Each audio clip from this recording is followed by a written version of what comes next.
What really happened with your host, Mike Rivero. The history the government hopes you never learn. Here is your host, Michael Rivero. And aloha, America. Welcome back to our show here. It is Monday, October 29th, 2018, start of a brand new week here. And we have got a lot of stuff to talk about today. And the phone lines are open, 800-313-9443. Mike is in our control room, ready to answer the phone, put you on the air with your comments and questions. And obviously the big news over the weekend here, this horrible, tragic shooting in Pittsburgh at the Tree of Life synagogue, which left 11 people dead. The shooter is in custody.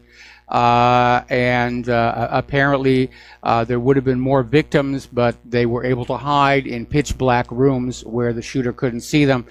And like everything else that happens in the media, it's already being exploited for political gain by everybody on all these different sides. And it's shameless. There's no other way to describe this other than it is a tragedy. But already we're hearing members of Netanyahu's Likud party blaming the victims, saying that it was these members of the synagogue that were inciting anti-Jewish feeling in the United States. Which is nonsense. Now, I'm looking at the story that's come on out from Information Clearinghouse, and they're out there describing the shooter, Robert Bowers, as a right-wing terrorist and was a Trump supporter. Now, that's absolutely false. Robert Bowers, if you went over to his Gab feed, which you can't get to anymore because Gab got shut down, he was clearly anti-Trump because of Donald Trump's absolute support for all things Israel. So they're already out there. I mean, the funerals haven't even started yet, and everybody's out there. How can we use this? How can we use this? We've got the midterms. We've got another opportunity. And, of course, this has now driven the phony bomb scare story completely off the media. It's totally, it was an epic fail of propaganda, and now they've got a new story so they don't have to report on their embarrassment. Over in Great Britain, Baroness Jenny Tonge claimed Israel was to blame for a resurgence in anti-Jewish hatred. And in this case, I do agree with her. It is the actions of Israel's government that is leading to opposition to Israel's government, which Israel's government insists is anti-Semitism, which it isn't. That's like saying that the only reason people ever complain about the Nazis is they hate the German people here. And the Baroness predicted that she was going to be accused of anti-Semitism, which, yes, that did indeed happen. It was a huge backlash. How dare you? How dare you say that Israel is ever doing anything bad? It just doesn't work that way. The Washington Post tried to say that this was all Donald Trump's fault. And Sarah Huckabee Sanders blasted the Washington Post saying, that's utterly ridiculous. Trump is an unapologetic defender of the Jewish community and the state of Israel, which I'm not happy about, but it's an accurate description. And to try and say Trump had anything at all to do with this is ridiculous. And for a supposed credible newspaper like the Washington Post to make that comment, that's just flat out propaganda. And I mean, what's the rationale here? Well, of course, right now everybody's out there saying, well, it's because, we have not had a gun ban here, and Trump is to blame for the synagogue shooting because he won't go along with banning guns. Well, again, in this day and age, banning guns only disarms the law-abiding citizen. And frankly, had there been somebody in that synagogue who was carrying, there might have been only one death. So the Democrats are out there campaigning on saying, vote for us in the midterms. We will take away the guns and you'll be safe in your places of worship here. And of course, their poster boy, David Hogg is out there screaming about the National Rifle Association and how the blood of these poor people at the synagogue is on their hands. And following his tweet out there, a whole bunch of Hollywood celebrities have come on out to heap blame on President Donald Trump and all of his supporters and the lawful gun owners who haven't shot anybody. So they're really pushing the gun grabber agenda on this. All right, let's take a phone call here. Mark in North Carolina. Aloha. Welcome to the show. What's on your mind? Hey, Mike. Really, I'm angry. I'm not going to use bad words, but I'm telling you, I have to refrain. Okay, first of all, what you just saying with the guns now. Tell that little nerd there, Hogg, to tell that to those Russians who were murdered there and indiscriminately at that college there in Crimea. Tell that to those people who were murdered and the others who were wounded over there. Tell them about, if they had some armed people there, they might have stopped this creep right off the bat. Now, as far as this guy goes, this is what always makes me wonder whether there's something more to it than this. Like another false, like the vets put the guy up to it somehow, maybe MK Ultra or something. Because right away, they're not only going after the guns, but they're going after something like Gab, which is a hope for us as far as free speech goes. So they are attacking viciously the First and the Second Amendment, and that's what they really want. They want the First and the Second Amendment out of the way. Then they can really have the dictatorship, the New World Order, run by globalist billionaires and the other type of elitists that they really want, and they can enslave the rest of us. They need to go after the First and the Second Amendment. They need to go after the United States. They need to destroy this country completely take it over, and turn it into a globalist state actually doing the work for the New World Order. And they also have to go after Russia, which is the only other country that seems to really be standing up against this New World Order. Of course, like I just said, I wish Putin would bring a kind of a Second Amendment to Russia also. But besides that, this is all they're trying to do. They are destructive, they're evil, and people have to understand this. This Nazi, he probably was a Nazi, but he very likely could be an MKO. I haven't got a chance to really look into this guy's past enough yet. They're really not bringing out much, but I suspect hanky-panky. I really do, because it comes right after this thing with what was obviously phony. What do you call it? Those phony bombings there. Yeah. I mean, the this is phony so bombs. phony. I mean, like a $3 bill. Yeah. Remember, this guy had all this information about where all these people live. You don't just get that kind of information and stuff like that. These people are pretty much have their identities hidden, where they're living and all that. You don't just find that stuff out like that. He had to have help getting that information. I mean, the guy he was definitely a loser and a psychopath. So how did he get that information? He's even Somebody low tell IQ. me He about doesn't that. have a high This is IQ. all I mean, phony. if you look at his writings on his Right. Twitter page, spelling mistakes, grammar errors, this is. I'm sorry, the guy was a moron, but he'd been through a bankruptcy, and yet he seems ideal for recruitment. Yeah, and yet he gets all this information. You tell me how. Yeah, Okay? exactly. He got this information because the feds gave it to him. The FBI, the CIA. I'm tired of people saying, "Oh, they're really good people." No, they're not good people. I don't say everybody who works for the FBI is bad, but there's a lot of them that work for the FBI that really is. They're not kept in the loop. They're basically kept as low-ranking agents. They won't go anywhere near the top. The same thing with the CIA. Okay, and if they open their mouth too much, they'll wind up in jail themselves. Like Kuriaki, the CIA guy there, Kuriaki, went to jail for talking about the torture chambers and all that. And meanwhile, the people who do cooperate and are part of the globalist New World Order, they're the ones that keep getting ahead. You saw it with Strope. You see it with Bloody Gina there, who's now the head of the CIA. You see it with a lot of them. Okay, you see it in the Justice Department, the DOJ, like with Rosenstein, who Trump was, for whatever reason, afraid to fire. You see it with everything, and then you get a dummy like Sessions, who's basically just there like just like a stooge. They put him in there like a stooge, knowing he wasn't going to do anything.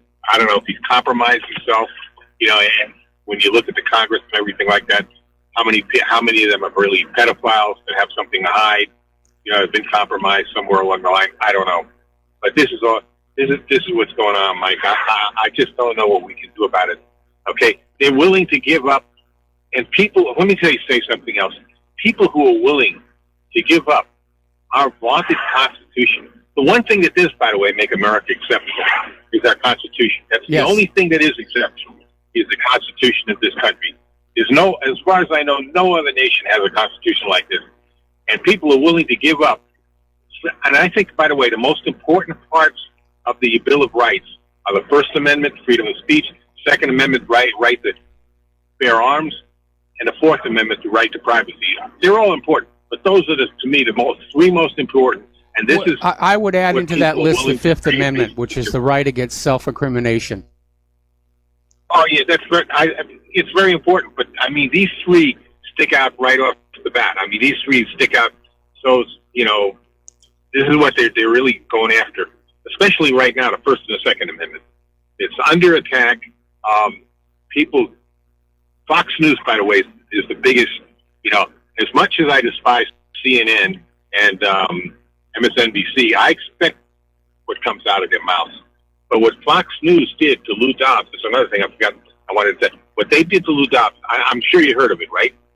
He was interviewing a guy from Judicial Watch, and they mentioned Soros, that Soros is responsible for this caravan, and they cut him off.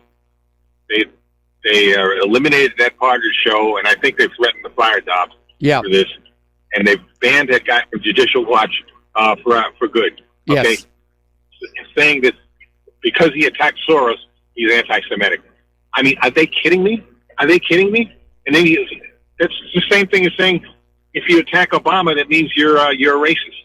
So you attack a criminal like Soros, a man who should be in prison, a Nazi collaborator, actually, like Soros, by his own admission on that 60 Minutes show. I just posted it again onto my Facebook and Twitter.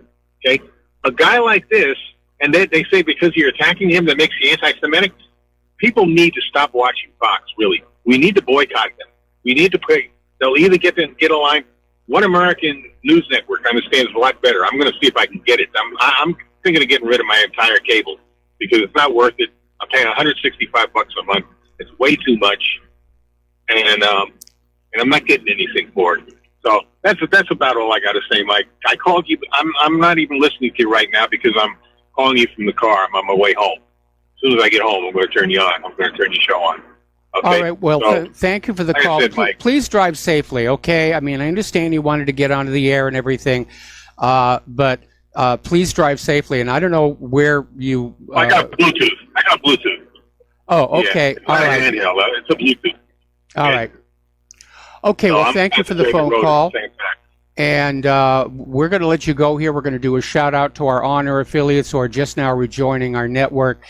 And yeah, I mean, the corporate media, even Fox News, they're all coming under complete totalitarian control. And with this incident with Lou Dobbs and Judicial Watch, it's a perfect illustration. If you say anything bad about George Soros, oh, you're out of there. You are out of there. Report on fashion shows or cheerleaders or something like that, and you'll be safe here. Okay, let's take another phone call from Jim in Chicago. Aloha. Welcome to the show. What's on your mind? Hello, Michael. What's going on in America today is not America that I once loved and I once knew. And back in the 60s and 70s when I was growing up, people wanted to come together. And it seems like people are so angry, so divided, and so hateful. And like Rodney King once stated back in the 1990s, can't we just all get along? I mean, what's going to happen next? And I know you heard about the shooting down in Alabama at the McDonald's where this guy had a gun, and fortunately he was able to shoot that guy that came in with a rifle and start shooting up the place. Yep. So it seems like every single day something is happening. But again, I'm really disgusted. I'm angry. I don't trust any politicians.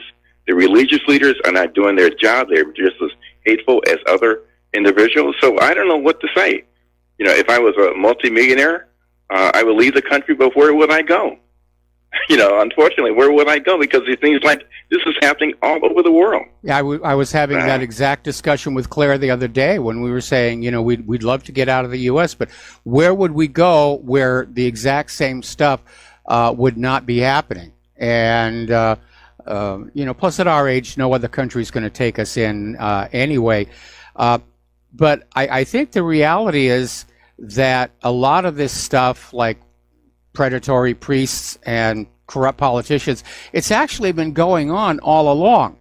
And in the age before the internet and the independent media, they got away with it because corporate media was under their control, and the human population, the general population, was living in a real-world version of the Matrix where everything's okay, and you go to work, and you pay your taxes, and, you go to nightclubs at night, and everything's just fine. And now we're beginning to learn the true nature of people who are in positions of authority, whether it's political or religious, and they're not happy about it at all. I would agree with you very much. So, Michael, I'm going to let you go, but just make sure you tell people about the McDonald's shooting over the weekend, because the corporate media is not really talking about it. Could you send me a URL about that? And by the way, the corporate media never reports a mass shooting that gets successfully stopped by a law-abiding gun owner. It's always buried somewhere deep inside, and it's never on the TV news. The corporate TV media, they're out there ready to report any kind of a mass shooting with a gun where the shooter succeeds in killing a lot of people.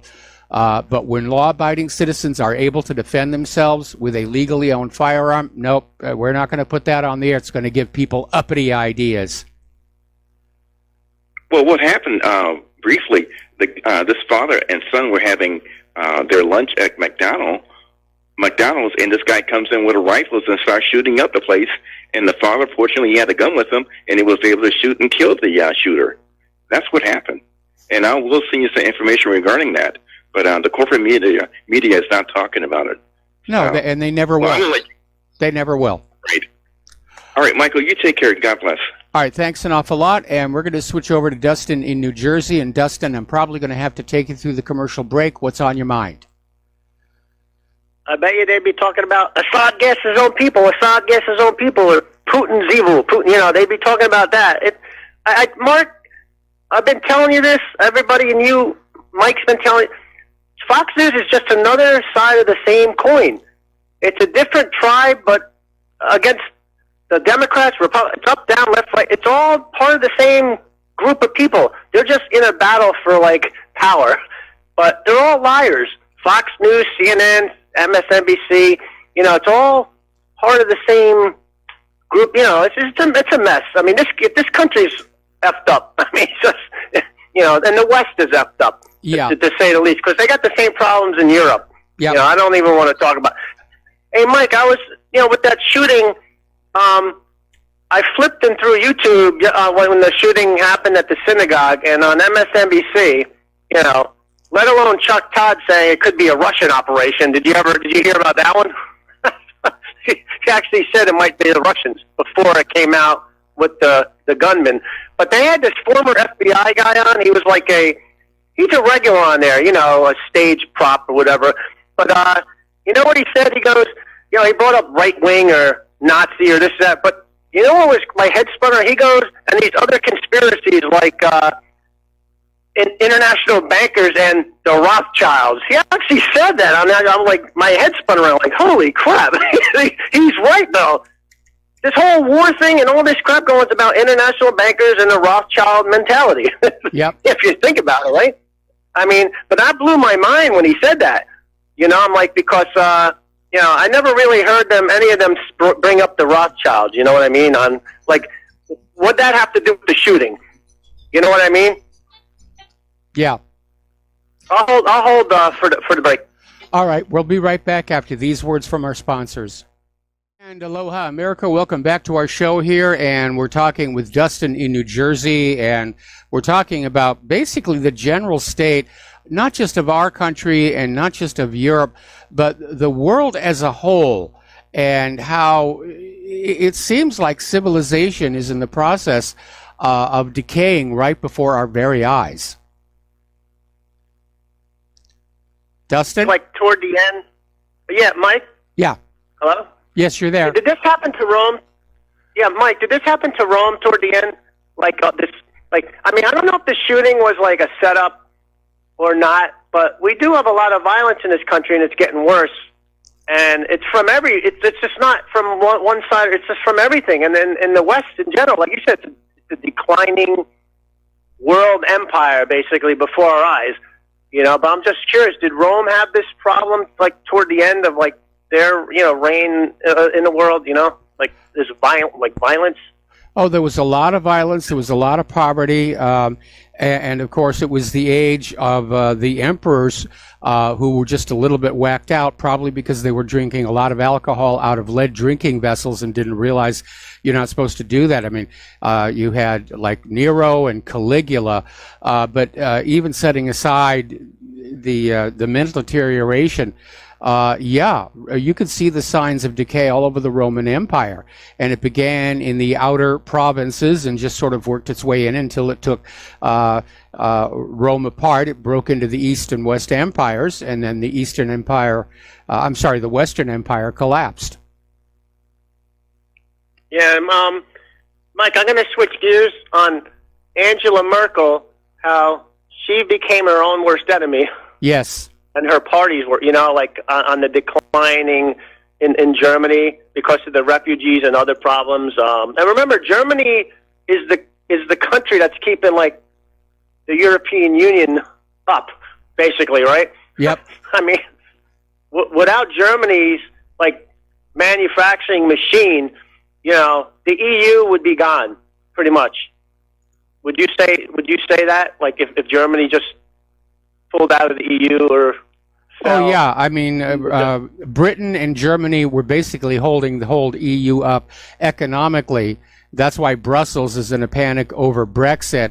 And there is a growing movement in Germany to get out of the European Union as well. And I think the results of the recent elections indicate that it's quite strong and growing.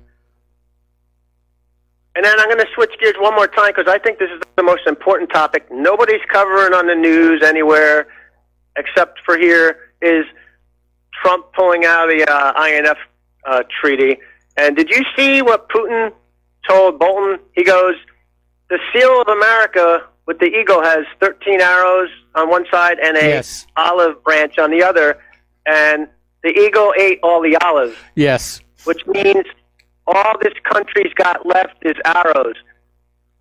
They know war is coming. Yes. He told Bolton that, like, all you have left is out. That basically means the United States is militaristic. It's coming for Russia. Yeah.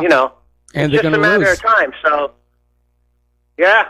yeah. Let me tell you, China and Russia, you're not going to beat them. I don't even think we can beat Russia because we might have, like, a big Navy, but, without our aircraft carriers, it's about even there now. You know what I mean? And then you be coming on Russia's territory. Good luck with that. You think Napoleon and Hitler would learn their lesson. I don't care how much we train in the Arctic or in the cold condition. It don't matter. They're used to that weather. You can train all you want, but you're not born into that weather. You know what I mean? Yes. Different scenario. And the German war machine found out about that the hard way. All right, have a good show, Mike. All right, thanks an awful lot. Yeah, the reality is that the United States does not have the manpower and equipment to physically invade and take over either Russia or China, let alone both. And so I guess the United States is going to rely on their high-tech wonder weapons to beat these countries into submission, which I don't think is likely to happen. Was sort of the strategic mistake the Nazis made toward the end of World War II. When, let's face it, after their retreat from Moscow, Germany's army had been all but crippled. And so the Nazis shifted over to developing these wonder weapons with which they could, fight a different kind of war. They'd started out with the Blitzkrieg, the mechanized war, which was a brand new thing, and they did very well with it at first until they ran into that Russian winter. And then they moved on to developing the V-1 buzz bomb, which was the world's first cruise missile, and the V-2 ballistic missile, which was the world's first ballistic missile. And they developed a lot of interesting things, including apparently the world's first stealth fighter, because the Nazis understood that Britain's radar system was the reason they lost the Battle of Britain. But ultimately, they poured all this money into the wonder weapons, and they lost the war. We're going to take another break for commercials, and we will be right back. And aloha, America, and welcome back to our show here. So we're talking about this horrible tragedy at the Tree of Life Synagogue. And yeah, the timing does seem rather convenient for a lot of people. It did drive the phony bombs story off the news cycle. It allows the Democrats to campaign on the gun grabber agenda. It's, again, distracting the corporate media from the migrant horde, which is approaching our border, which the Democrats don't want voters thinking about as well. And, of course, Israel is using this as political cover while they basically go back into Gaza and bomb the heck out of the place. So, down at Tennessee, there was a rally for the GOP senatorial candidate, Representative Marsha Blackburn, and she declared a moment of silence for the victims of the shooting at the Pittsburgh synagogue. And apparently this was too much for some leftist protesters who stood up during the moment of silence to scream, "Marsha Blackburn is a white supremacist." And they made such a ruckus that ultimately 5 of them were forcibly removed from the rally. Anyway, Donald Trump is saying he wants to go to Pittsburgh. He wants to express his condolences, which I think would be a good thing for him to do. But Jewish leaders are saying Trump is not welcome in Pittsburgh until he denounces white nationalism. And they're accusing Donald Trump of spreading lies and fear about these migrant families in Central America. So everybody is just exploiting this for political gain. They want Trump to get off the nationalism and open the borders. Meanwhile, apparently a group of Muslims set up a crowdfunding account on launchgood.com. The title was Muslims Unite for Pittsburgh Synagogue, and so far they have raised $111,000 for the families of the victims. Hamas has expressed its condolences, at which point Israel came on out and attacked Hamas, saying, you're just trying to look good here. It's amazing. Now, obviously, these deaths are a tragedy. And they should be remembered. My concern here are the tragedies taking place in Syria and Yemen, which are promptly forgotten. And I'm wondering why in our corporate media these Syrian and Yemeni lives are deemed as somehow less worthy of remembrance than those in Pittsburgh. I think that is a legitimate question here. Now, getting on back to the phony bombs, the Democrats are trying to bring that one back. Even though people understand that the bombs are phony. In fact, yesterday I took Claire to her church, and I was talking to people around there. Everybody knew that those bombs were fake. Everybody picked up on the little clock. They picked up on the fact the clock didn't have an alarm. They picked up on the fact there wasn't a battery. So it's a disaster of a PR stunt. But somebody is still trying to get it out there. And apparently, over at CNN, which is still struggling to attract attention, they're claiming there was a new suspicious package addressed to CNN, discovered at the Atlanta post office, and the bomb squads of both the FBI and Atlanta police have rushed to the scene, and the piece of mail was safely removed. And they're saying, yes, it bears similarities to the other packages that were mailed. Now, the accused bomber is in prison. And because these packages somehow get sent without a postmark, we don't know when this one made its way into the postal system. So whether or not it's a copycat or a package that just got delayed in the mail, we don't know. One thing we do know for a fact is that FBI Director Christopher Wray is just as dishonest as former FBI Director James Comey.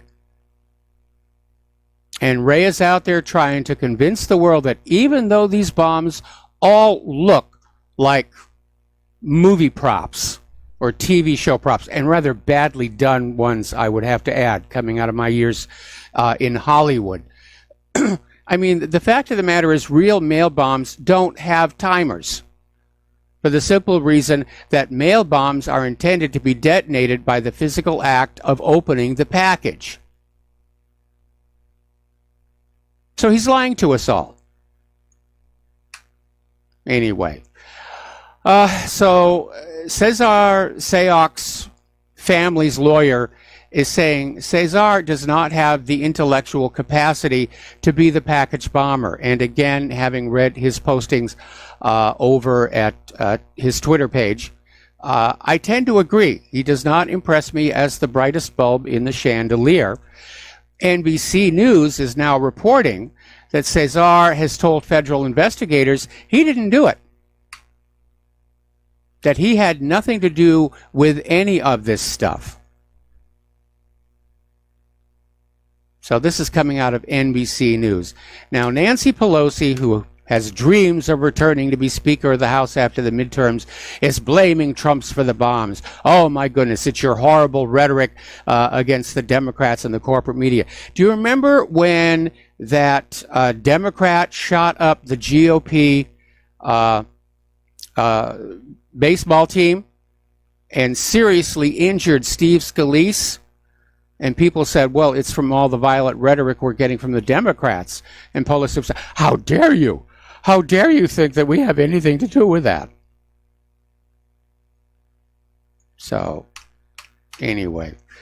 Now, down in Texas, there was a business owner who got apparently tired of all this talk about how somehow this was all Trump's fault. And Renee Torres, who runs this antique shop in Keller called The Pecan, basically put a chalkboard sign outside her store that said, if Trump had sent the bombs, they would have gone off. And of course, immediate backlash. Oh, and she's out there saying, we all need to lighten up a little bit. And I'm in agreement with her. We're in a political climate right now where the Democrats' entire sense of self-worth is being constantly offended about something, anything, they don't care what. There's no way to make them happy.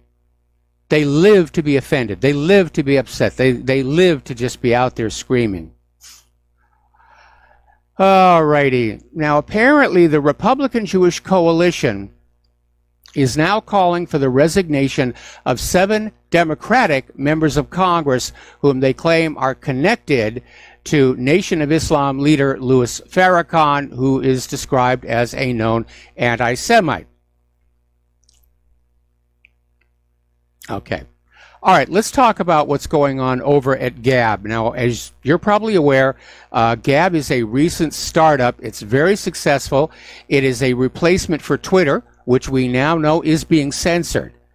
And CNN did a show where they went on the attack saying that it was all Gab's fault because Gab had allowed this shooter in Pittsburgh to have a page where he posted what they're describing as anti-Semitic comments, meaning criticisms of the government of Israel. And so they're out to say it's all Gab's fault. Howard Dean actually wants Gab.com tried as an accomplice to murder. And as of 9 a.m. this morning, Gab lost their hosting. They were being hosted by GoDaddy.com. They're in the process of finding new hosting that's going to be overseas and outside the reach of American politics. But what we're getting from the U.S. government and corporate media is you will use social media we can censor. You will not use social media that supports freedom of speech.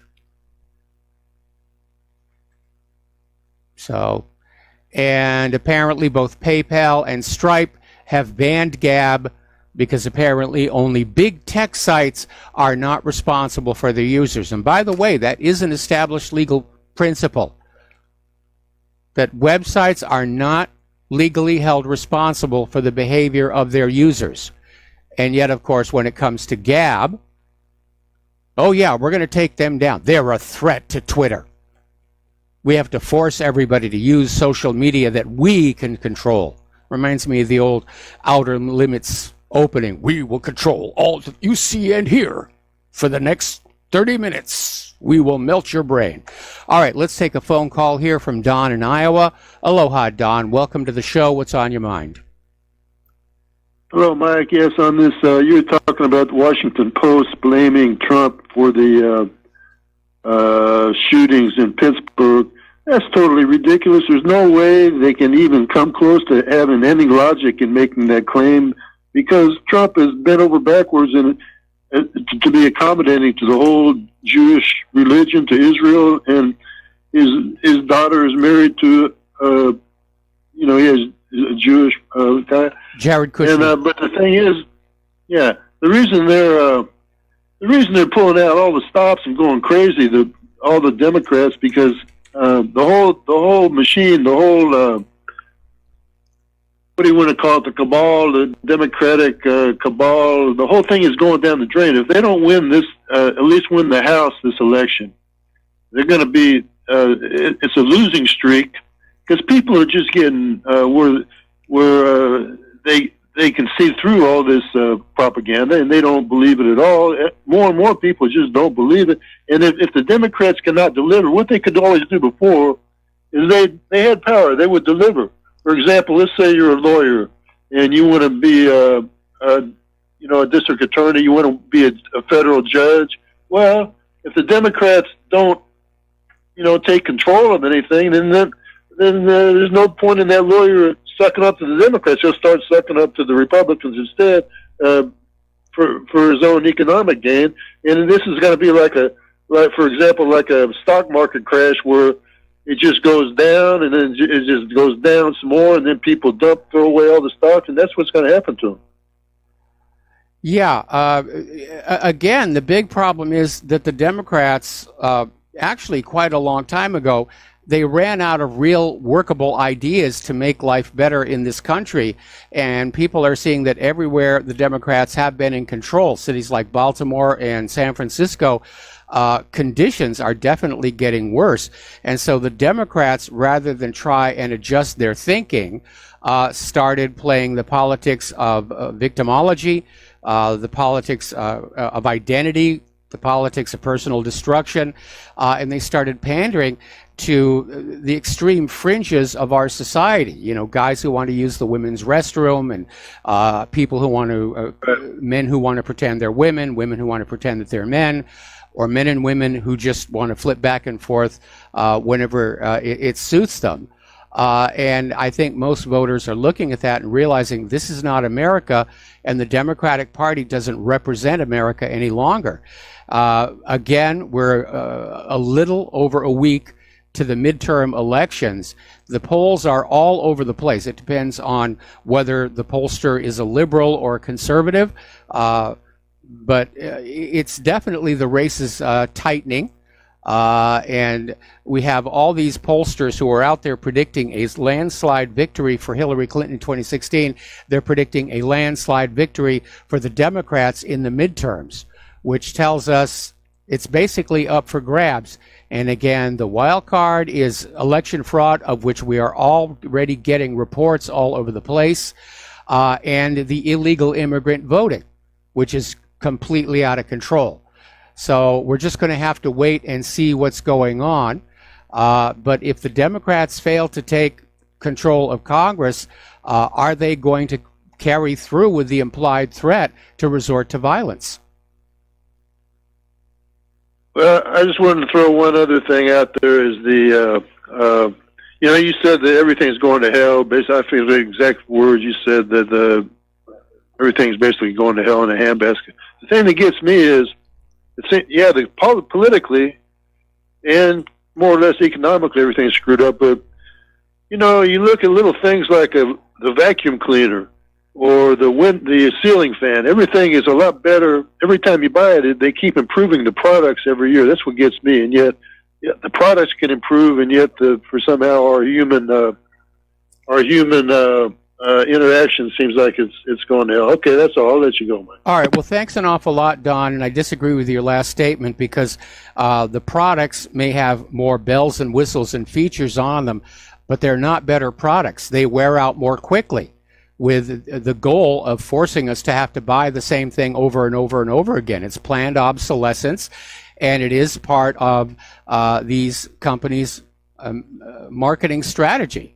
A product that never breaks down or wears out is considered a business failure in this country. And the new products may look better, but they're not designed to last. Anyway, getting on back to what happened to Gab, article coming out of Lou Rockwell is predicting that more independent media will be shut down prior to the 2020 U.S. presidential election. And he basically talks about how Facebook has shut down hundreds, if not thousands, of independent media pages over the last year. That includes the Free Thought Project, the Anti-Media. It's just outright censorship. And again, I'm waiting to see how the Supreme Court is going to rule on that case about whether these kinds of companies can in fact be held to the First Amendment. All right, so let's get into Khashoggi here. That story is still circulating around. Apparently, there is a source coming out of Press TV saying that the reason Khashoggi was grabbed is he was about to disclose Saudi Arabia's use of chemical weapons in Yemen. Chemical weapons are bad. Every time they fake a chemical attack in Syria, they say, ooh, Assad is bad, Assad is bad. And Khashoggi apparently had documented evidence that Saudi Arabia was using them in Yemen, and that's why he had to be silenced. We're going to take a break for commercials. We got callers waiting on the line, and we will be right back. And aloha, America. Welcome back to our show. Let's go to the phones here to Rick in Arizona. Aloha, Rick. Welcome to the show. What's on your mind? Hey, Mike. How you doing today? Fine. Okay. Mike, you got a better chance of walking through the front door of Caesar's Palace with an AR-15 than you do a synagogue in this country today. Oscar Goodman, who was right out of law school, was Meyer Lansky's attorney, and he was mayor of Las Vegas for 8 years, comes from that area, along with Benjamin Netanyahu. You expect me to believe that this guy goes in there and none of those people in there are a pack of heat? I mean, there's an old joke that I once read in a book that a synagogue is nothing but a smoke room or a back room for organized crime. These people pack heat. Okay. Hang on. First of all, I want you to back up here a little bit. If you look at the list of the victims, you will discover that this particular synagogue had a very elderly congregation. And I can understand... All the more reason to have guard. Yeah. All the more reasons to have guard. I agree with you on that one. They should have had an armed guard, especially during these times of international tension surrounding Israel. Okay? Yeah. What I'm saying is, show me the bodies. Okay? You want my First and Second Amendment, at least show me the bodies. And you know what? All the people on the internet, it includes you, Rush Limbaugh, everybody. Nobody questions the authenticity. This, in my mind, is fake. And you show me none of these shootings, all the way back to Aurora. There's no evidence. There's no video or blood or nothing. Nothing. So if you want my First and Second Amendment, please show me the bodies. And it's crap. I've been in the casino industry all my career, and I'm telling you, these people built the eye in the sky. All right, they built that city, and you expect me to believe that this guy walks in with an AR-15 in a very ritzy part of? I don't buy it. And if you people don't question this stuff and call it out for what it is, you're going to lose your First and Second Amendment. Well, our First and Second Amendments are under attack anyway, regardless of whether the shooting is as presented or not. And as I said earlier in the show, I do find the timing of this incident suspect. I don't think it's just a coincidence. I think whatever actually happened in that synagogue was done to, first of all, drive the phony bomb story out of the news cycle, to drive the migrant horde out of the news cycle, to give Israel political control for going on in and stomping on Gaza, which they're in the process of doing right now. And so I think questions about whether there really are bodies or not is kind of a distraction from analyzing its political import. Well, I don't think so. I think if they're faking us out with these these shootings are fake, it's a serious crime against humanity in the United States. So just think about it. You're not going through the front door of a synagogue. All the money the Jewish community has gotten from Homeland Security since 9/11 is in the billions. They've got cameras that pick you up walking down the street. Don't kid yourself. You're not walking into that place with a gun. You're not. All right. Well, I'm going to have to let you go. We got to take a break for station identification. We'll be back with another phone call after these few words. And aloha, America. Welcome back to our show, hour number 2. The phone lines are open, 800-313-9443. And we're going to go to Francis in Montreal. Aloha. Welcome to the show. What's on your mind? Aloha, Mike. First of all, I just want to say in passing that the guy before me was bang on, and Sandy Hook Elementary School had a brand new CCTV camera system, and I don't want to see little kids butchered. I don't want to see pictures of it, but I would like to see that gunman coming in the front door with his guns, and there's pictures of that if he actually did come through the front door with guns. And so I don't believe Sandy Hook. And until I see more evidence of this synagogue shooting, I'm not going to believe that one either. It's all a fake and a fraud. They've become addicted to this nonsense now. And, you're talking about this is all part of the buildup for the midterm elections. And I really like Thierry Mason's Voltaire.net. And he's been writing about this. And what he's basically laying out is that this midterm election next week is perhaps going to be one of the most important elections in U.S. history. I agree on that part. If Trump loses, two things are going to immediately happen. He's going to be impeached.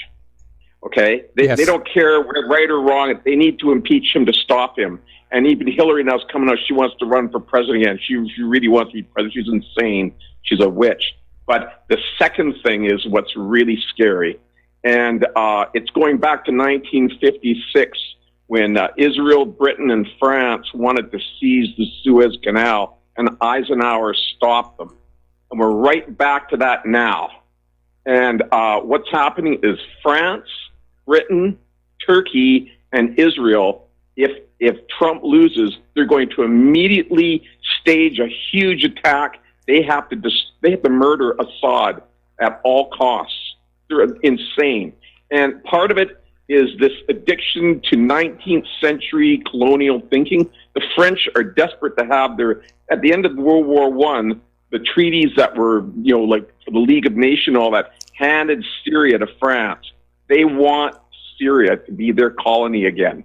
And they want to create a Kurdistan in the north, right up to the Mediterranean for the Kurds.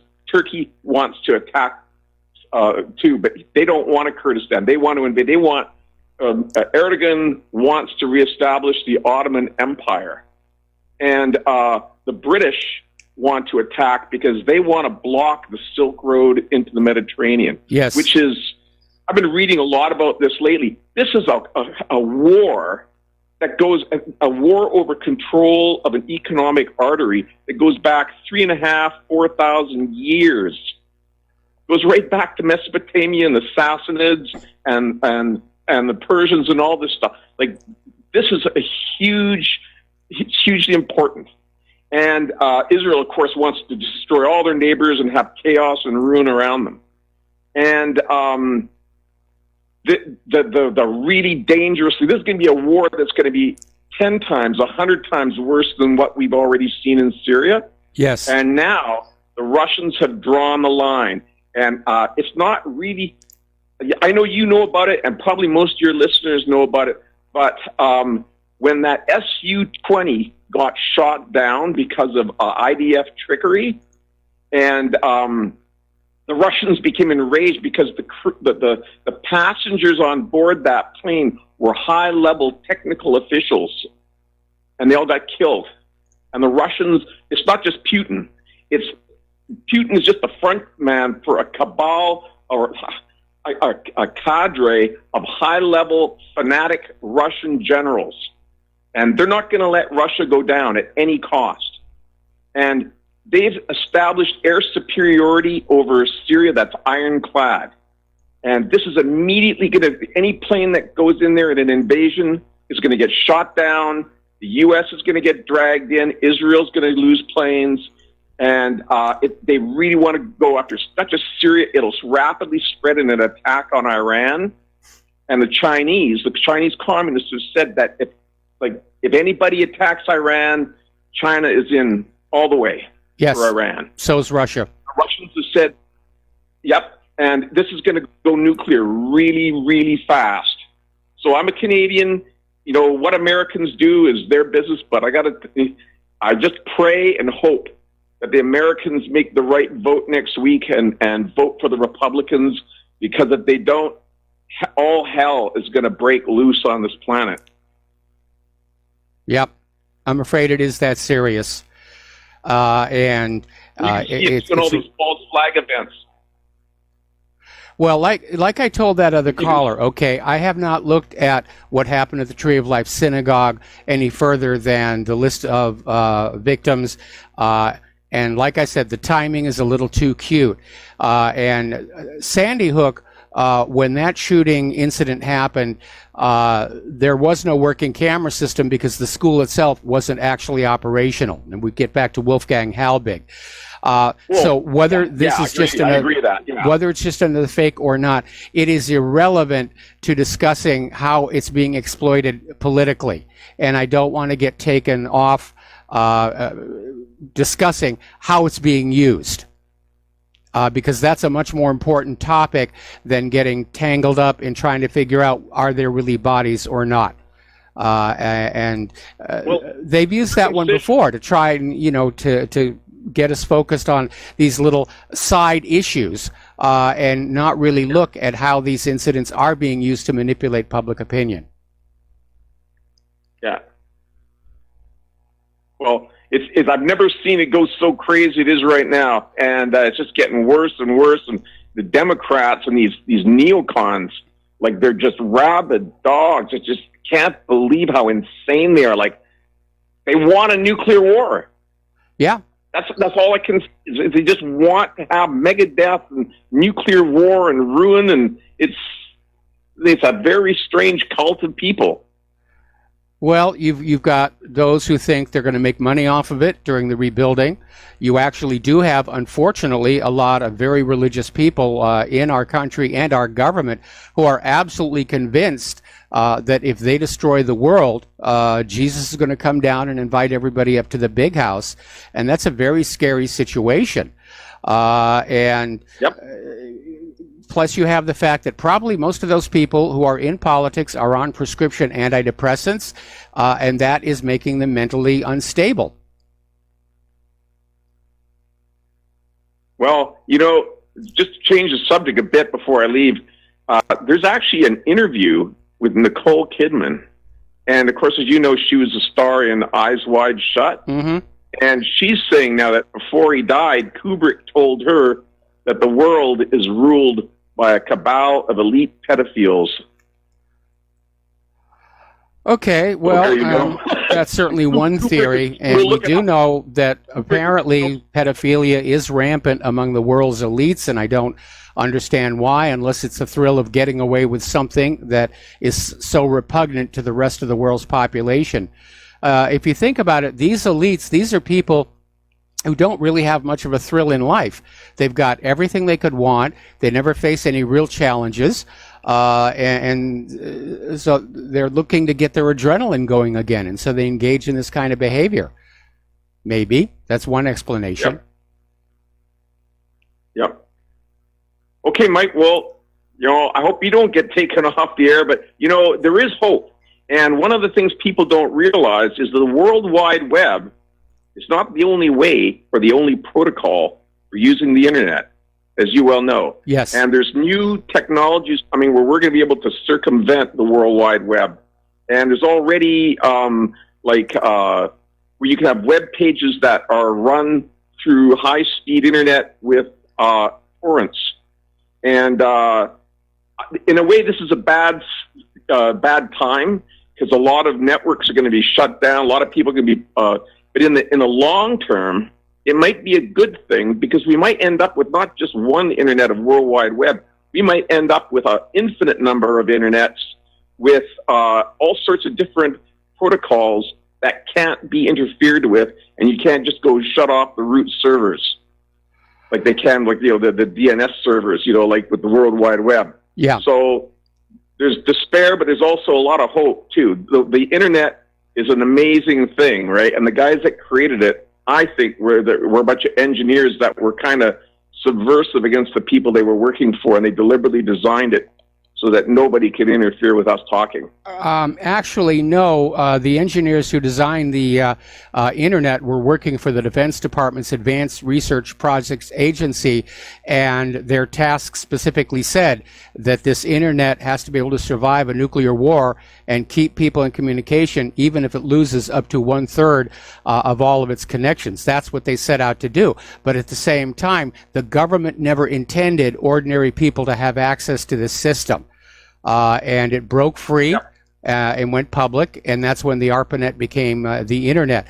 But you're right, there are other means of communication, and we understand that a lot of other countries are talking about developing their own internally supported internet in order to get away from American interference. Now, as far as social media platforms are concerned, I'm not concerned because I quit using Facebook and Twitter and Google last spring. If they drop my accounts, it's absolutely meaningless at this point because I'm not using their systems to put out my news. I have my own webpage. It's on a server. It's hosted by a company that so far has been very supportive of freedom of speech. And again, like Gab, if it gets taken down, I'll look for a server in some other country, maybe up in Iceland, and we'll get back there.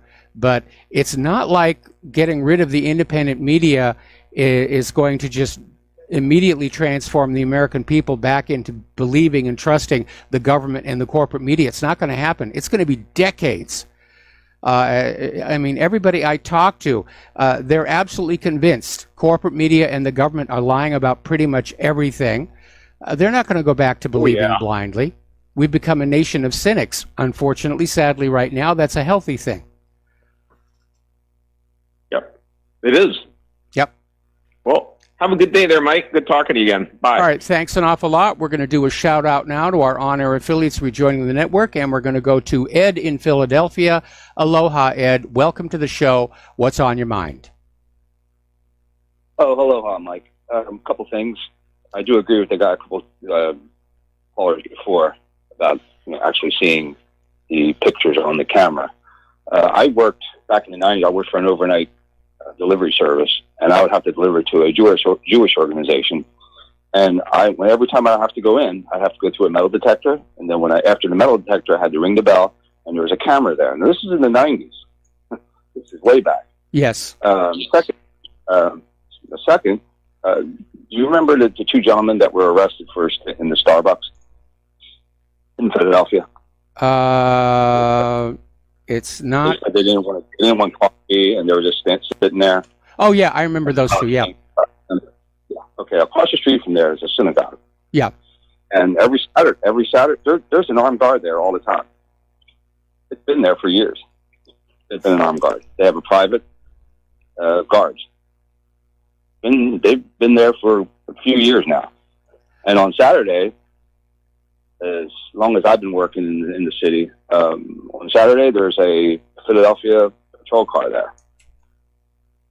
This has been going on a long time. That one caller did make a good point. Following 9/11, the Department of Homeland Security put out all this funding to improve security in our country, the vast majority of which went to Jewish organizations and synagogues. So either that money was completely wasted, or this was a staged setup. And as I said earlier in the show, the timing is just too cute. It served so many purposes that different parties wanted right now. Right, and there's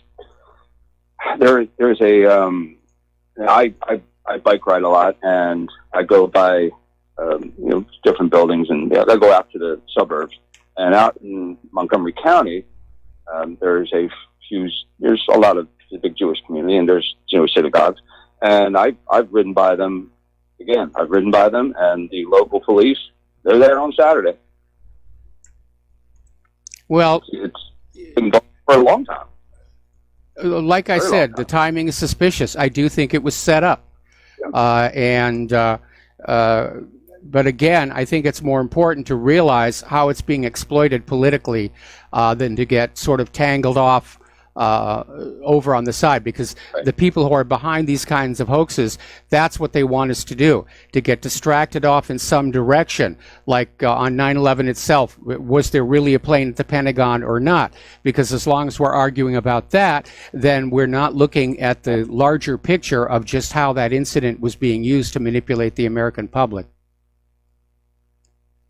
No, you're right, Mike, and I just wanted to throw that out there and just tell people that when Trump came out about armed guards at the places of worship, it's nothing new.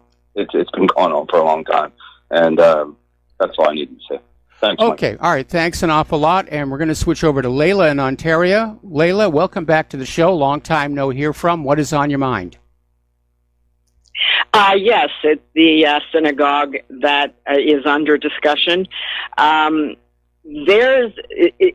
people say that this is a political event or it's being exploited politically for the wider American public, I think what has to be remembered is that the reform is the very liberal or the very leftist portion of Judaism, and they believe in Tikkun Olam, and they've been supporting the Palestinians, many of them, not all of them, for about a decade or 2 decades.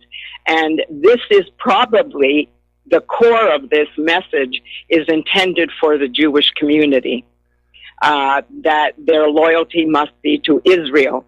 Now, this is not really, we know that religion is exploited, and the reforms seem to be just like the liberal Muslims who are tolerant of many things that the fanatical Muslims are not tolerant of.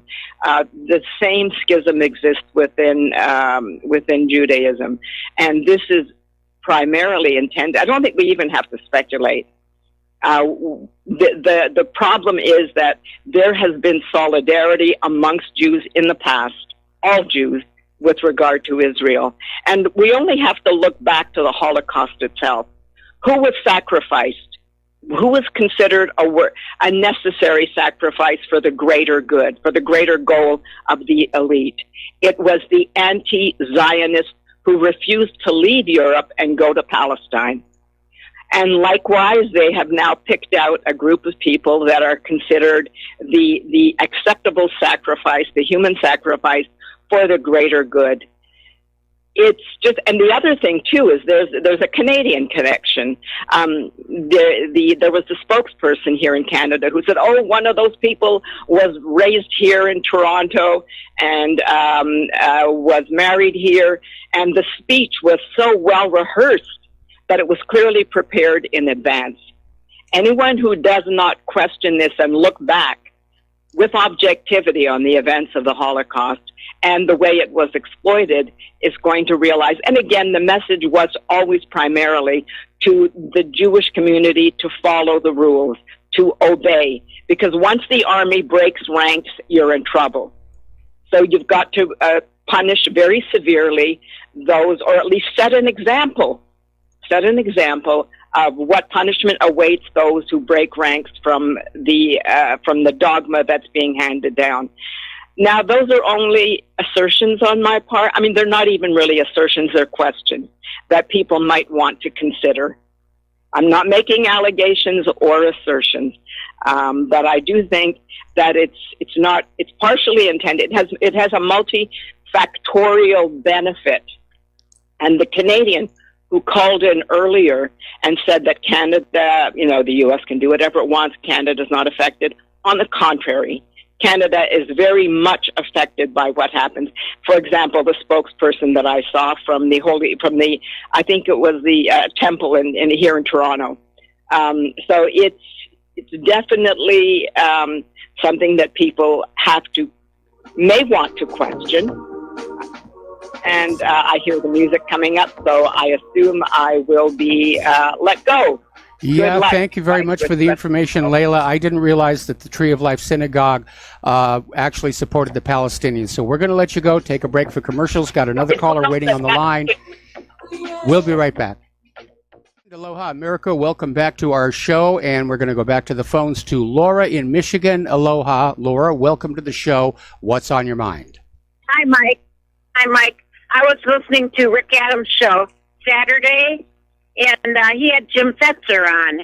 I heard something very shocking. Maybe everybody else knows about it. I didn't know about it.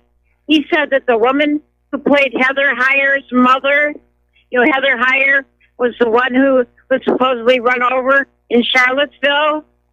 He said the person who played her mother is the same person that played the mother of a killed teacher at Sandy Hook.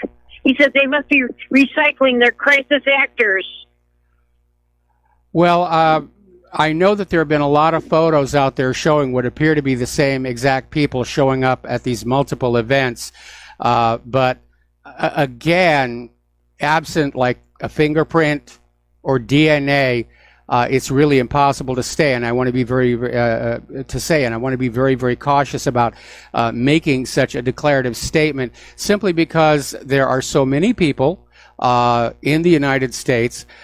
You can find people who do look alike, even though they're not relatives. I've got one doppelganger out there that I'm aware of who looks like me. Again, to me, this kind of stuff is trying to take us away from the political dimensions, and I think we need to stay focused on that. But I just thought that was kind of important. If they could prove it, it would be very important. Also, talk about Donald Trump being a white nationalist. Recently he hosted a whole bunch of black achieving students in the White House. Well, do you think he would ever dare to have a group of white achieving students hosted in the White House? Well, the whole point of the phrase white nationalist is to equate nationalism with racism, to say that wanting to have your country and secure borders is now a racist endeavor. And it's a variation on the theme that anybody opposed to the illegal immigrants coming to this country is being a racist, which we are not, because illegal isn't a race. Right.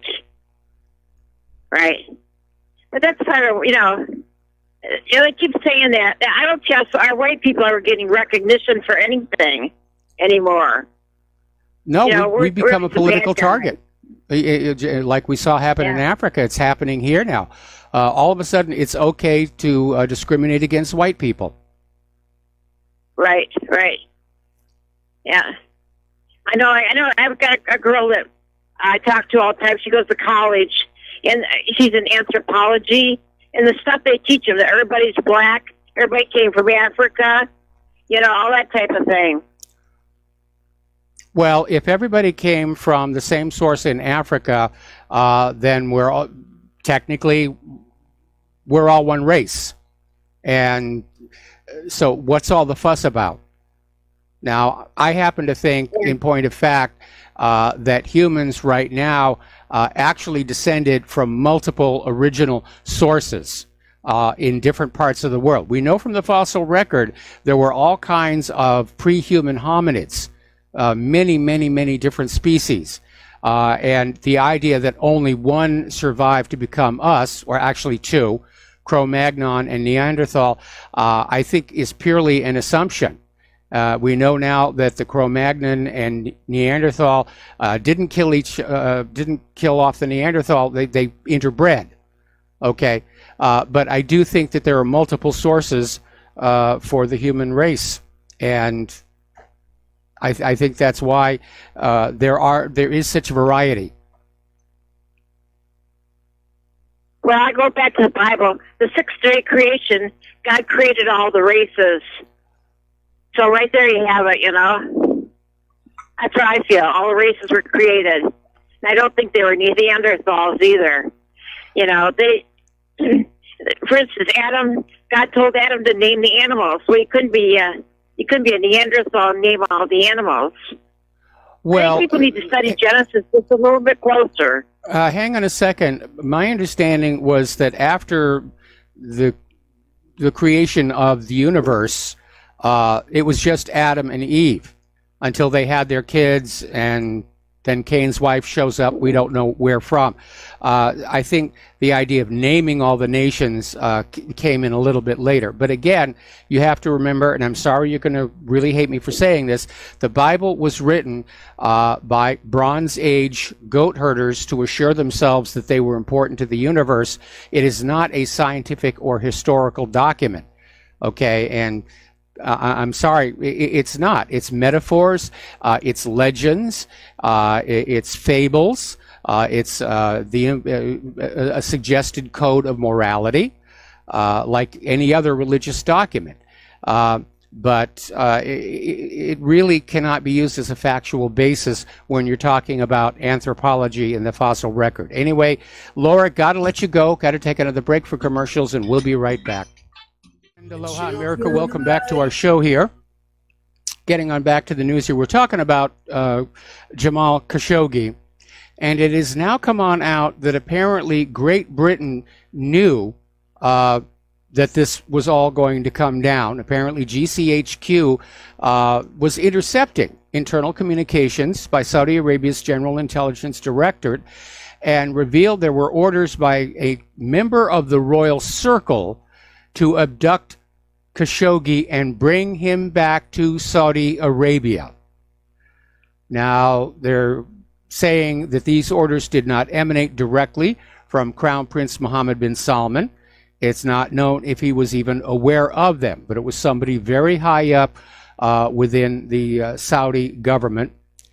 And that's actually a little more consistent with what I thought had gone down, that they didn't intend to kill him inside the consulate, that they were going to grab him, that they were going to take him back to Saudi Arabia, according to that other report, because he had evidence Saudi Arabia was using chemical weapons in Yemen. Now, there's a very interesting article that came out over Zero Hedge, and they in turn are quoting an article from Financial Times suggesting that Western intelligence agencies are now delinking from Saudi Crown Prince Mohammed bin Salman because of all the negative publicity around the death of Khashoggi. He's now damaged goods. The brand has been harmed. And so intelligence officials are saying it might be looking at a regime change in Riyadh or a coup d'etat. Okay. Now, Turkey, meanwhile, is demanding the extradition of 18 Saudis over the Khashoggi killing, 15 of whom are supposed to have been the 15-man kill team or abduction team, depending upon whose version of the story you believe. But they definitely want them here. Meanwhile, over in Yemen, story out of UNS.com saying that the death toll in Yemen is actually 5 times higher than has been reported so far. And again, when you're dealing with deaths of civilians or your own forces, yeah, it was a very, very bad situation over there. All right, so let's talk about the migrant horde or the barbarian horde. Trump is out there announcing this is an invasion. Our military is waiting for you. And apparently the Pentagon is getting ready to deploy 5,000 troops to the border to bolster the existing National Guard and Customs and Border Patrol presence that's already there. And they're going to be taking equipment, including concrete barriers to positions along the 2,000-mile border with Mexico. And I'm sure that there's already drones and satellites watching where these migrants are going to attempt to cross the border. Now, yesterday, the migrant horde took a break on their journey in southern Mexico. They basically just sat down for a day of rest, which I can imagine would be needed, because Mexico apparently is now starting to ban the use of buses and trucks to bring the migrants northward. Apparently, they have invoked part of their insurance laws to basically stop these buses and trucks from doing this. So these migrants are now back to walking, which means they may not be here by the midterm elections. Apparently, Mexico actually offered the migrants to stay in Mexico. And you can they apply for refugee status and stay in the country's 2 southernmost states. And instead, the migrants vowed that they were going to continue heading for the U.S. border. Apparently, the Catholic Church is now getting involved in this whole situation. They're promoting lawlessness and ignoring national sovereignty, all under the guise of charity.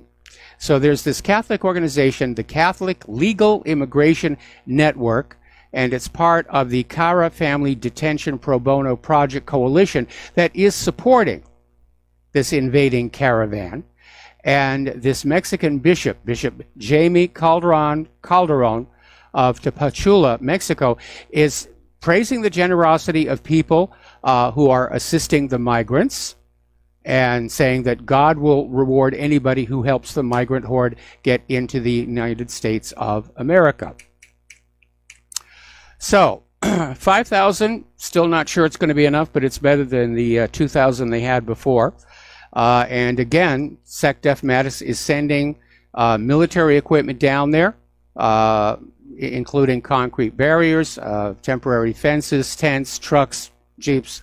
They are starting to finally take this thing seriously. And it looks to me like Donald Trump has finally realized this is a test of his presidency. This is his chance to make good on his promise that he was going to defend our borders here. Apparently, down in the second caravan, there have been clashes between the different groups of migrants that involve the throwing of Molotov cocktails and the use of children as human shields. There's been 1 reported death. Meanwhile, there is a third caravan that is just now starting its trek toward the U.S. border. Okay. Apparently, one of the people traveling in this caravan is an illegal immigrant who's actually wanted for attempted murder here in the U.S., but he still wants to get back into the United States of America. Turning back to our domestic politics, again, as I mentioned earlier in the show, the midterms are a week from tomorrow. The early voting turnout is showing a strong GOP turnout, and the Democrats are in a panic. Apparently, over in Wisconsin, Senator Tammy Baldwin, Montana Senator John Tester, Virginia Senator Tim Kaine, and Senate candidate Scott Wallace of Pennsylvania, Representative Jackie Rosen of Nevada, are ducking questions regarding donations from what's called the Population Connection Action Fund. And this organization is promoting forced sterilization campaigns. They're also behind the idea of taxing parents who have more than 2 children. And so that's how these Democrats are getting some of their funding, from this organization that basically wants to forcibly sterilize you. Okay, over in Wisconsin, there's a candidate who ran twice for House Speaker Paul Ryan's 1st Congressional District seat, Jeremy Ryan, 30. Apparently, he's been arrested for trying to purchase radioactive material to kill someone.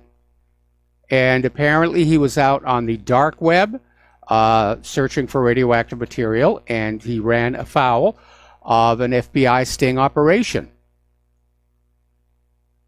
So he was arrested for that as well. Okay. Over in Pennsylvania, Sarah Inamorato, who's a Democratic socialist running for a seat in the Pennsylvania House of Representatives, called residents in her own district white working class poor folk who are racist. And that has now caused a tremendous uproar. The Democrats are self-destructing. When you're a week away from a midterm, or 2 weeks away, you don't insult the people whose votes you need. But this Sarah basically came on out with a statement saying, I just look at my district, right, and it's 93% white. She said it during an interview on TV station KDKA, or it may have been a radio station. And she said, my district, which I know is like white working class poor folk who are racist, because it's so much easier for them to look to their side and say, I'm going to blame that person. That is not how you win votes. That is not how you win votes. Unless she's absolutely convinced that the election is rigged, and she's going to win anyway, no matter what she says. All right. Judicial Watch has scored a victory. A federal district court has reaffirmed the constitutionality of Ohio's new voting law. Now, the law was being challenged by the AFL-CIO's Phillips Randolph Institution to reinstate 1.5 million potentially ineligible voters onto the voting rolls. And Judicial Watch came on in with an amicus curiae brief saying this would harm the public interest, given that so many of the reinstated registrations would be legally invalid because they're associated with voters who are living in other states or who are deceased. Now remember, back in, I think it was 2000, Ohio was at the center of this firestorm of controversy over election fraud, massive election fraud during the Bush and Gore campaigns. This system has to be cleaned up, and I'm very disappointed in Donald Trump that he dropped the ball on this. And he has to understand, if he does not get an honest, verifiable election system by 2020, he will be toast. Now, Associated Press ran a story claiming that down in Georgia, there was a campaign of voter suppression going on. And it has to do with something that are called pending votes. And Associated Press claimed that 53,000 people had been placed on the pending votes list, meaning they're pending, but they haven't been given permission to vote yet. And AP is saying that this is all voter suppression. But if you look at the pending votes list, 9,000 are pending because the person is not yet 18, the legal age to vote. Almost 3,000 were pending because they used a fake address. Over 3,000 are pending because citizenship could not be verified. And almost 6,000 are considered pending because they match another active voter file. Now, 75% of the people on that list are on that list because they failed the Social Security number verification, which was a process put in place under the Obama administration. Our election system is a disgrace. It's an absolute national embarrassment. And again, if you go to my webpage, up at the very top, right underneath where my face is. And yes, it's an old picture. I need to get a new one. There's an article I wrote on how to have honest elections. And I'm not saying it's a perfect system, but it's certainly much harder to rig and much easier to detect election fraud than our current black box electronic voting machine systems. And by the way, there have already been complaints coming out of Texas that once again, people are pushing the button on the electronic voting machine and it's registering the wrong candidate. How much longer are we going to be putting up with this nonsense? Okay, in early voting down in Florida, the Republicans are in the lead, and the lead is increasing. Right now, overall for the state, they're ahead by 74,000, and it looks to be, again, increasing here. As that caller mentioned, Hillary Clinton is out there leaving the door open for a 2020 run. She really wants to be president. And it would be a disaster. It would give this entire country over to total political corruption. Uranium One deal, the Clinton Foundation, possible espionage. No, Hillary Clinton cannot be president of the United States. I mean, look how hard she cheated in 2016. Do we want a cheater to be running this country? I don't think so here.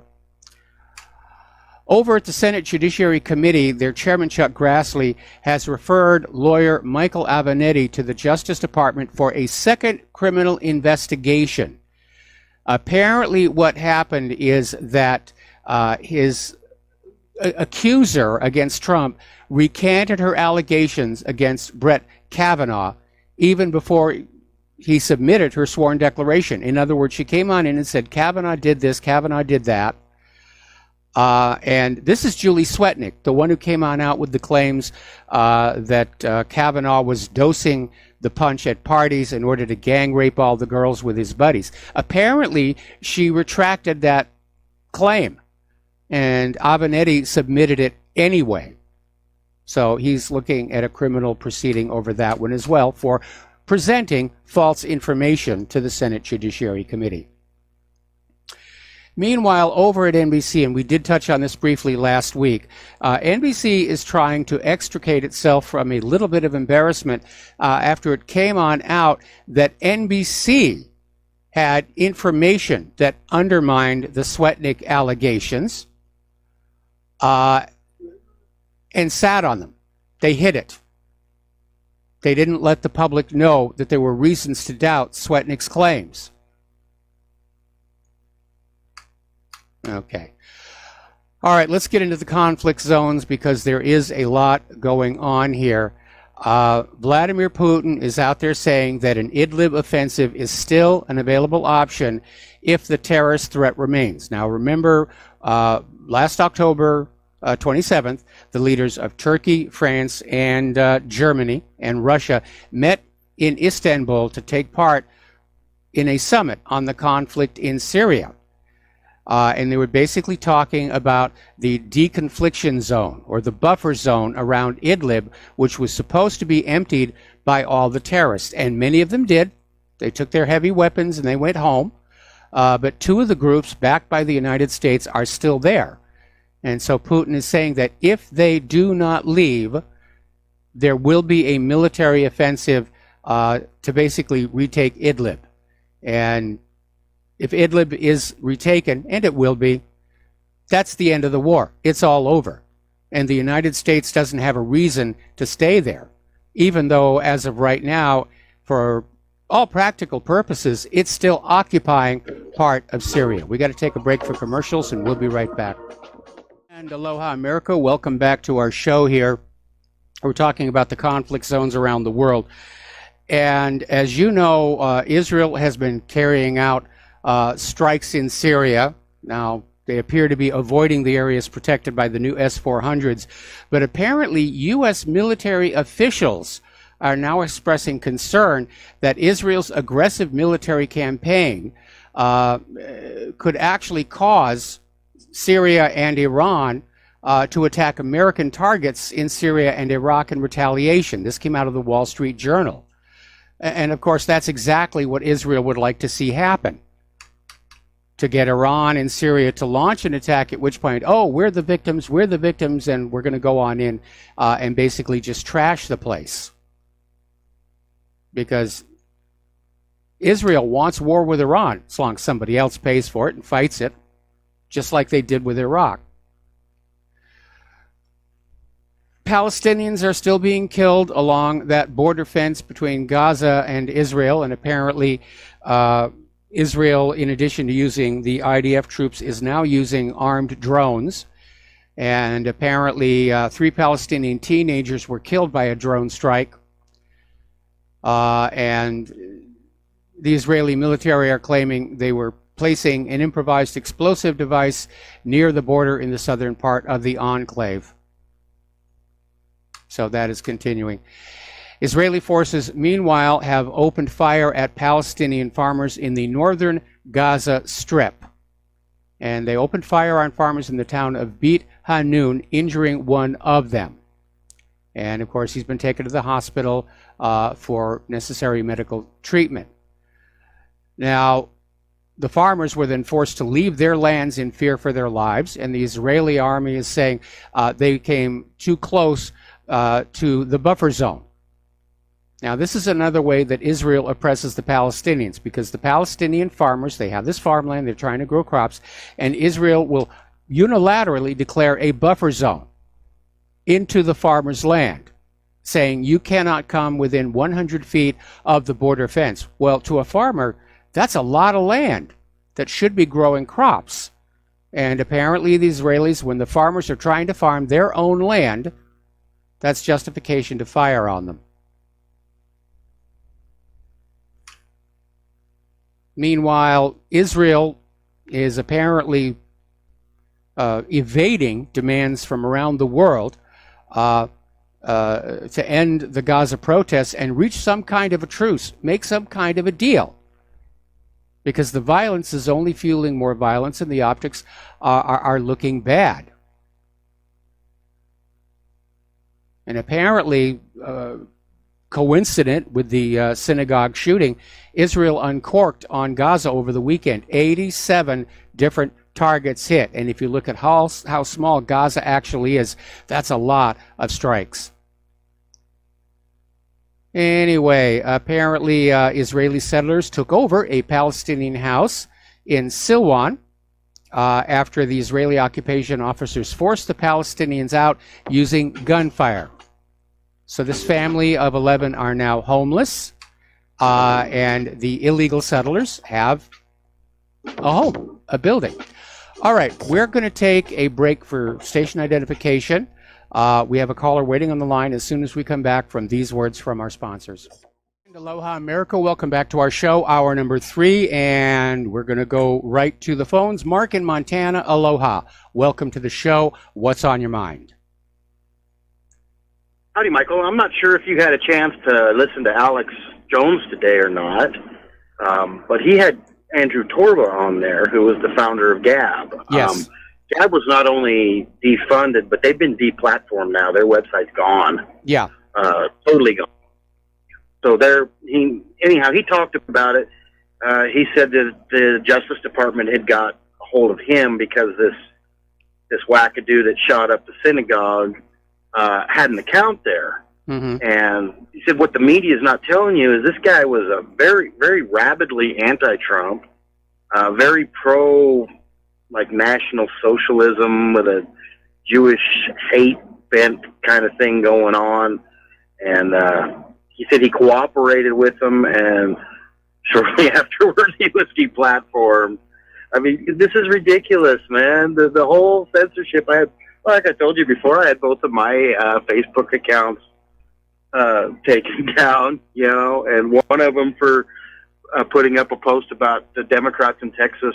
There's 16 of them going to jail for registering dead people to vote. And the other one, Yes. they didn't even give me a reason. They just deplatformed it. It's ridiculous. If you don't see the political bent in this, and I'm a libertarian. I hate both parties pretty much equally. Kind of like Trump, though. But, if you can't see the political bent coming from the left, you're blind. I mean, this is ridiculous. I never thought I would live today. Go ahead. No, I was going to say the left is completely abandoning the founding principles of this nation. They're talking violence. They're in favor of censorship. They want complete totalitarian control over what the voters are seeing and hearing in order to maintain their grip on power. And all I can say is that if the GOP manages to maintain control of Congress in these midterms, and the early voting numbers are saying they're going to, then Congress and Donald Trump had better start really addressing the issue of how these corporate media companies were being used to skew the election. And they were caught doing it back in 2016, and I don't understand why Donald Trump isn't doing more about this, not to mention our crooked election system and the illegal immigrant voting issues.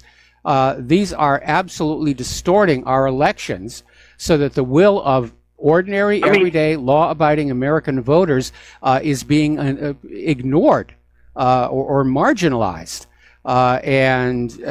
So I think right now this has to be seen as pretty much one of the most important issues of the day. And I do wish Trump would do something about it. Yeah, I'm actually a part of one of these groups that I get polled quite often for my opinion, and I'm kind of a unique voter in that I don't own a television set, and I couldn't tell you who the latest pop music singer is. I don't watch TV. I don't I don't keep up on music or country music, nothing. I just my life kind of quit in 1987, 88, and I've lived there ever since, So they market me quite a bit, and they are always wanting my opinion on stuff. And I'm pretty opinionated. They do get it. But I really honestly think that they need to go after Facebook, Twitter, and these other ones under the Sherman Antitrust Act. Because, and I've said that before, they're in cahoots. There's just probably a RICO violation there too, because they all get together and then all of a sudden they ban somebody at the same time. So if somebody's making phone calls to each other, or they're meeting somewhere, they're having webinars with each other, whatever, it's definitely a concerted effort to go after conservative radio or libertarian radio. And websites, of course. I mean, there's no question that it's going on. And like I said, there is this case that is currently before the United States Supreme Court, which, if the decision goes the way we all hope it does, would open up all corporate social media to First Amendment lawsuits. And that, I think, is going to have a much greater effect on the issue than simply breaking them up. Because what happens when you take one big liberal leading social media company and turn it into 10 social media companies? They're going to be just as liberal, and they're going to go on banning conservatives. Because you're right, it is all part of a group, a cabal, if you will. And so we'll see what happens. But if the GOP maintains control of Congress in next week's elections, Trump has really got to get off of his duff and do something to fix the illegal immigrant voting issue. We need a nationwide voter ID law, and we need to basically look at the issue of election fraud, especially inside those electronic machines. I mean, look at how many years we keep hearing the same story over and over again. I push the button for my candidate, it tallies for the opposite candidate, and every time they say, oh, it was probably human error, and don't worry, even though we found all this fraud and bad voting and everything, it didn't alter the final outcome, which is an absolutely unsupportable statement to make. Well, and fortunately, I'm as a Montanan, I actually flew home 2 weeks ago, 1,600 miles, specifically to vote, and we do manual voting. We fill in the little dot with a pen. Good. So I'm sure there can still be fraud with that. I don't know. But I feel a little better once it goes through that counting machine, you have no idea what's going on. I know, and I don't know what the answer is. I actually kind of like the way New Hampshire, I think it's New Hampshire does it. They all have a town meeting and they raise their hand, yay, and then they count the votes for whoever, That may be a better way to go. That way it's public record. But I think another way to do it would be when that that little punch card goes into the machine, we get a receipt back that tells us how we voted. Well, I think by the time you get the receipt, if there's been a mistake, it's too late to correct it. But again, go to whatreallyhappened.com, and at the very top of the page, over on the left-hand side, just 2 lines below my picture, there's an article I wrote on this very topic, how to have honest elections. And I think if you look at it, you're going to realize there are some good points in there. For one thing, it gets away from all these electronic machines that you can't see inside of. And I'm not saying it's perfect, but it's definitely going to be very hard to rig elections and very easy to spot attempts to rig the elections using this approach. And ever since I wrote this article, I've gotten emails from other countries saying this is very close to what we do here. Awesome. I'll take a look at it and see what I think, use my critical thinking ability, and maybe I can add something to it or take something away. I don't know. Suggestions are welcome. Suggestions are definitely welcome. Awesome. Well, thank you, Michael. I really appreciate your show. I got to get back to moving this drilling rig. So you have a great one, and I'll be listening as much as I possibly can. All right. Well, thank you very much. And always safety first. We're going to do a shout out to our on-air affiliates rejoining our network and switch over to Daniel in British Columbia. Aloha, Daniel. Welcome to the show. What's on your mind? Aloha, Mike. Yeah, I have to agree with you. And coming from someone who studied Sandy Hook till I was blue in the face, this Robert Bowers guy, whether this whole thing was staged or not, he handed the Jews what they wanted right on a silver platter. Not to mention the Democrats. It's just... Yeah, I mean, it's they're blaming Trump, and it didn't matter whether he was a Trump hater or not. That's not being pushed in the media. The one thing that's not being asked in the media, and it's all over the CBC today. I mean, there's nothing else in the news at all. And it's kind of curious that this shooting didn't happen during the Khashoggi murder, or when these fake bombs were appearing all over the place, or during the Kavanaugh hearing. It just happened to happen when it did, and the timing was impeccable. But one question they're not asking is why this guy did it. Why did he hate Jews so much that he would, risk his life and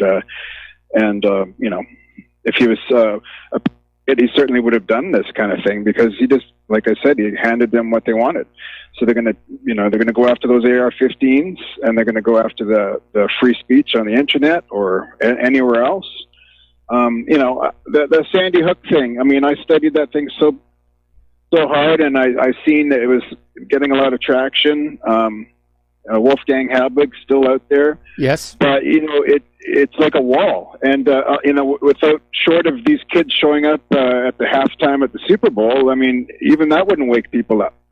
And, so this Robert Bowers guy, it's kind of curious that he used his real name on Gab and not like, 123 or something like that.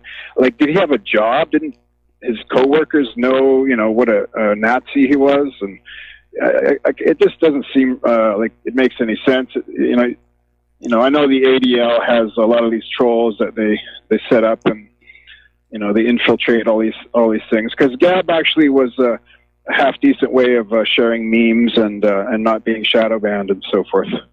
Yeah, well, that's definitely why they set this guy up on Gab. I mean, there is no question this was a setup, propaganda operation, and again, go after Gab, push the gun grabber agenda, drive the phony bomb story off the news cycle because nobody was buying that, drive the fact that the Kavanaugh hearings off the news cycle, especially now that it's come on out that Julie Swetnick tried to recant her claims, and Avenatti went ahead and gave them to the Judiciary Committee anyway. There are so many things in the news the Democrats don't want you thinking about, like that migrant horde. And so there's absolutely no question. The timing is not a coincidence. Yeah, there's another group of migrants that crossed from Guatemala, and they were Guatemalans. They went into Mexico, and one of them got shot by a rubber bullet in the head, and he died. And that didn't really make any of the news cycles, because if that happened at the border at McAllen, Texas, there, Trump would be blamed. Oh, you shot a kid in the head with the rubber bullet, No question. So that's kind of interesting. And there's a lot more things. I mean, Israel's just going to take advantage of this. They're, like, what's his face? The mayor of Chicago, Rahm Emanuel, didn't he say, there's something about a crisis, never let a good crisis go to waste? Yeah, especially one that you made yourself. All right, Mike. Good show. Thank you. All right. Thanks an awful lot. And we're going to let you go. And, anytime Israel is getting ready to do something that will make it look bad in the eyes of the world, like go in and bomb Gaza, they usually try and stage some kind of a so-called anti-Semitic incident somewhere in the world. And unfortunately, it was in Pittsburgh. I got an email from somebody, and I don't want to get pulled off onto this issue, but apparently somebody on Facebook is claiming that the names and ages of the victims of the synagogue shooting can all be found on recent obituaries in Broward County. So, again, we don't know, but I'm convinced that this was staged and set up to satisfy a lot of political agendas. Israel's, the Democrats, so forth and so on. Getting on back to Israel, apparently they have now approved building 20,000 settlement units in the West Bank because everybody is feeling sorry for Israel over the synagogue shooting. And again, all of this is illegal. And they're going to build this block of settlement units in the occupied Palestinian West Bank close to Jerusalem here. Now, Palestinian human rights organizations have now submitted a file to the International Criminal Court prosecutor to investigate and prosecute pillage, appropriation, and destruction of Palestinian natural resources. This is a 500-page file on crimes committed by Israelis, in particular high-level Israeli officials and individuals associated with corporations that are extracting and destroying Palestine's natural resources. So, apparently this includes Palestinian water, agricultural land, minerals, mudstone, and oil. Story coming on out of mondoweiss.net. The Israeli government is exploiting the Pittsburgh murders to try and demonize Palestine solidarity. And apparently, Ron Dermer, who's the Israeli ambassador to the United States, was being interviewed on MSNBC, and he placed the blame for the attack on white supremacists and the radical left, which is apparently code for the boycott, divestment, and sanctions activists. So, and again, they're out there saying that criticism of Israel is anti-Semitism, and it's not. It's criticism of Israel's government. Okay, over at Facebook, they had a little bit of an outcry where Facebook had taken down a photo of a 7-year-old Yemeni girl that was starving to death, and that accompanied this New York Times report from Yemen. And apparently this starving Yemeni child upset somebody in the Saudi or U.S. government. Facebook took it down, and it triggered a huge public outcry on the still uncensored portions of social media, and Facebook put it back up. Facebook may actually be rather vulnerable right now to a bad public image, because according to this article that came out of 12160.info, nearly half of young users have now deleted the Facebook app from their smartphone in the last year. That is a huge, huge loss. But I can understand why they did it. They value their freedom to say what is on their mind. They don't like censorship. Censorship is something the Nazis did, or the Soviet Union did. It's not supposed to be part of what's going on here in the United States of America. And over in the Koreas, as you know, North and South Korea are making moves that have functionally ended the Korean War.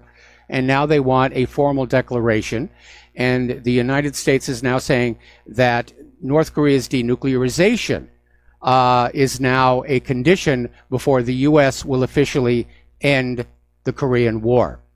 And this is a continuance of this attitude of you give us everything we want first, and then we will do something nice for you. And that attitude, I think, is a big reason why U.S. foreign policy is in such a shambles.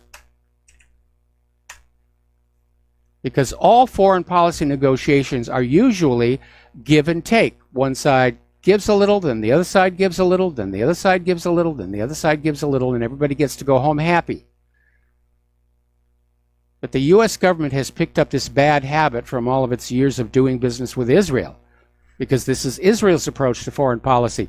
You do everything that we want first, and then we'll talk about maybe doing something nice for you. Meanwhile, down in South Korea, they decided to have a test of their brand new, made in America, Patriot surface-to-air missile, and they fired that thing off, and it exploded just 4 seconds out of the launch tube. Okay. Made in America. So let's talk a little bit about the economic news. The stock market today opened way up. The Dow was up, started almost 300 up, and it ended 230 down. At one point, it was down almost to 400. And so I'm looking at this article that's coming on out here from Investment Watchblog saying that things are getting pretty bad, and the Federal Reserve may have to pause their program of slowly raising the rates. And it underscores the fact that the soaring stock market was being propped up with low interest borrowed cash. And it also underscores the fact that Donald Trump is right. The Federal Reserve is a big problem. Because contrary to the name Federal Reserve, it's not really a part of the government. It's a privately owned central bank, and its number one priority is to make money for itself and its owners. And so every policy decision it makes is always about maximizing profitability to the Federal Reserve. And they're not necessarily thinking about what's going to be best for the nation and its people. We got to take a break for commercials, and we'll be right back. And aloha, America. Welcome back to our show. We're talking about the economic news here, and it was another rough day on the stock markets.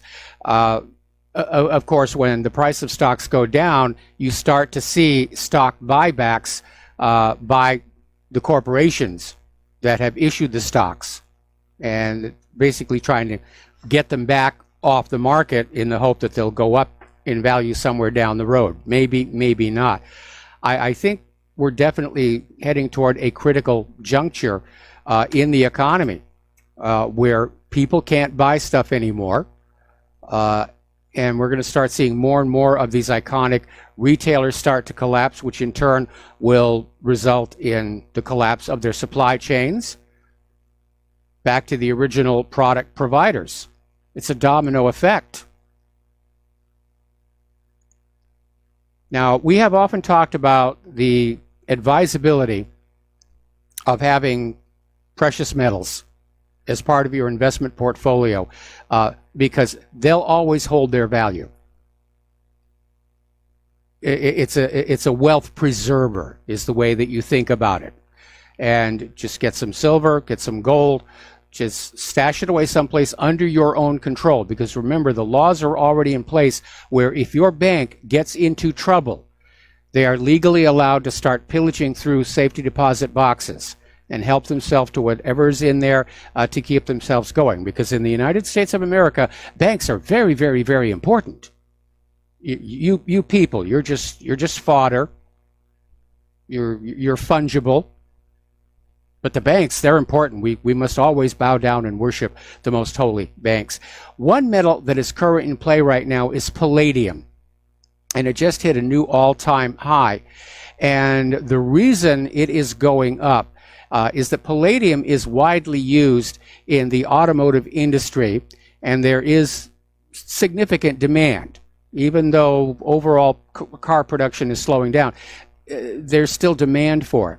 And much of the palladium comes from Russia.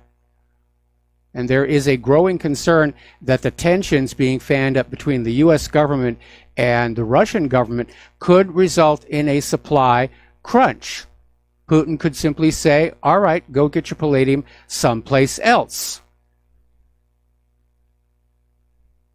So again, while the demand side of the equation is slowing down, if the supply side slows down even further, there could be some really high prices for those who've stockpiled palladium.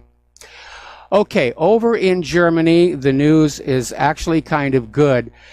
Germany's Christian Democratic Union basically got pounded in the regional elections held yesterday, and Angela Merkel is going to step down from the leadership of the Christian Democratic Union in December. And she's also announced that she will not seek re-election as Chancellor of Germany. So Merkel is basically heading for the exit. And I think it's a good thing.